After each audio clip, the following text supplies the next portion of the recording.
வணக்கம். நான் வந்து பைனியல் ரீஜன் கட்டிய பத்தி லாஸ்ட் டைம் சொல்லியிருந்தேன். அந்த பைனியல் ரீஜன்லயே நான் சொல்லியிருந்தேன், பலவிதமான கட்டிகள் அந்த இடத்துல மட்டும் வரலாம் அப்படின்னு. அதுல ஒரு முக்கியமான ஒரு கட்டி தான் அந்த ஜெர்ம் செல் டியூமர்ஸ் அப்படின்னு.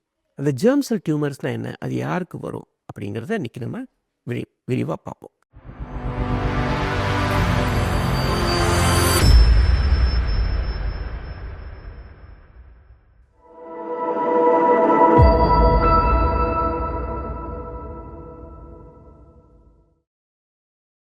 ஜெர்ம் செல்ஸ் அப்படின்னா அந்த எம்ப்ரியானிக் செல்ஸ், எம்ப்ரியோனல் அதாவது செல்ஸ் அந்த ஆரம்ப காலத்துல ஏற்படக்கூடிய அந்த செல் பிரிமிட்டர் தான் அந்த ஜெர்ம் செல்ஸ்ன்னு சொல்லுவோம். அந்த ஜெர்ம் செல்ஸ் வந்து எப்படி பிரெயின்ல போய் ஒரு டியூமரா உருவாகணும் அப்படின்னு பார்த்தோம்னா, எஸ் பிரெயின்ல தான் அது one of the important location. அந்த ஆரம்பத்திலேயே போய் அந்த ஜெர்ம் செல்ஸ் வந்து பிரெயின்ல டெபாசிட் ஆகும்போது, இந்த ஜெர்ம் செல் டியூமர் ஸ்பெசிஃபிக்கா அந்த பிரெயின்ல தான் உருவாகும். அதுவும் மோர் இம்பார்ட்டன்ட்லி அந்த பைனியல் ரீஜன்ல தான் இந்த ஜெர்ம் செல் டியூமர்ஸ் உருவாகலாம். ஜெர்ம் செல் டியூமர்ஸ் யாருக்கு வரும் அப்படின்னு பார்த்தோம்னா 90% இது வந்து குழந்தைங்களுக்கு வரக்கூடிய ஒரு கட்டு. ஸோ ஜெர்ம் செல்ஸ்லேயே பலவிதமான ஜெர்ம் செல் டியூமர்ஸ் இருக்குது. அதில் வெரி காமன் வந்து ஜெர்மினோமா அப்படின்னு ஒரு கட்டி. அது ஒரு குரூப். இன்னொரு குரூப் வந்து நான் ஜெர்மினோமேட்டஸ் ஜெர்ம் செல் டியூமர்ஸ் இது. ஸோ ஜெர்ம் செல் டியூமர்ஸ்லேயே இந்த ரெண்டு பகுதியாக பிரிப்போம்.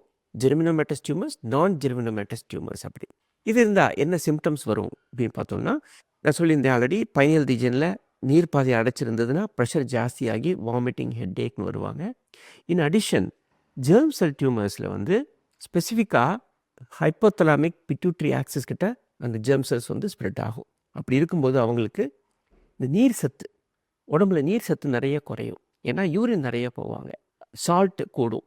டயபெட்டிஸ் இன்சிபிடஸ் அப்படின்னு ஒரு கண்டிஷன், அது வந்து காமனாக இந்த ஜெர்ம் செல் டியூமர்ஸில் வரலாம். எஸ்பெஷலி அந்த ஜெர்மினோமா.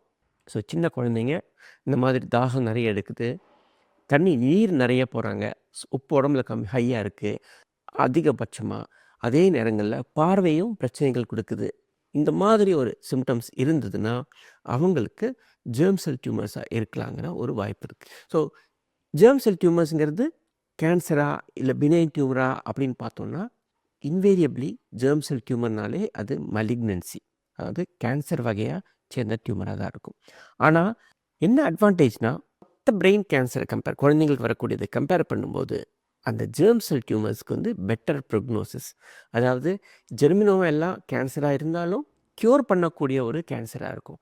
அதனால தான் ஆரம்பத்திலே அந்த டயக்னோசிஸ் ரொம்ப முக்கியம் அண்ட் ட்ரீட்மெண்ட்டும் ரொம்ப ரொம்ப முக்கியம். ஏன்னா பெரும்பாலான சமயங்களில் இந்த மாதிரி குழந்தைங்களை நம்ம கம்ப்ளீட்டாக க்யூர் பண்ணிடலாம் அந்த ஜெர்மினோமாவாக இருந்தது அப்படின்னு. ஸோ அதனால் வெரி இம்பார்ட்டண்ட்.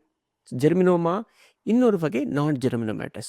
ஸோ நான் ஜெர்மினோமேட்டஸ் ஜெர்ம் செல் டியூமர்ஸ்லேயும் 2-3 வகைகள் இருக்குது. அது வந்து ரொம்ப சயின்டிஃபிக், அது புரிதல் கஷ்டம். ஆனால் இதெல்லாம் பெத்தாலஜிக்கல் டயக்னோசிஸ், அதாவது yolk sac tumour, choriocarcinoma, embryonal carcinoma, அந்த மாதிரி அதெல்லாம் ரொம்ப காமன் கிடையாது. பட் ஸ்டில் இதெல்லாம் வரக்கூடியது அந்த பைனியல் ரீஜனில்.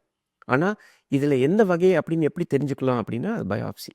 நான் சொல்லியிருந்தேன் ஆல்ரெடி, பயாப்சி வந்து எண்டோஸ்கோப்பிக்காக பயாப்சி பண்ணுவோம், இல்லைனா மைக்ரோஸ்கோப்பிக்காக பயாப்சி பண்ணலாம். ஆர் நேவிகேஷன் கைரடா பர்ஹோல், கீஹோல் மாதிரி பண்ணியும் பயாப்சி.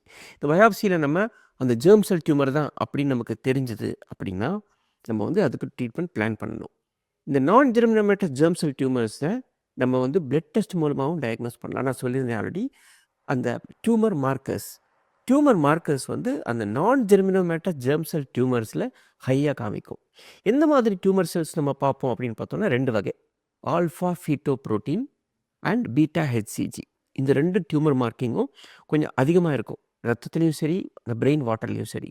அப்படி இருந்ததுன்னா நம்ம வந்து பயாப்சியே தேவைப்படாது அவங்களுக்கு. நம்ம வந்து ஈஸியாக பிளட் டெஸ்ட்லேயே நம்ம டயக்னோஸ் பண்ணிடலாம், இந்த மாதிரி கட்டி தான் இவங்களுக்கு இருக்குது அப்படிங்கிறது. ஸோ இந்த மாதிரி நான் ஜெர்மினோமேட்டஸ் ஜெர்ம் செல் டியூமர்ஸ்க்கு வந்து நம்ம ரத்த மாதிரியோ இல்லை சிஎஸ்எஃப்லேயோ டயக்னோஸ் பண்ணி அதுக்காக ட்ரீட்மெண்ட்டை நம்ம பிளான் பண்ணலாம்.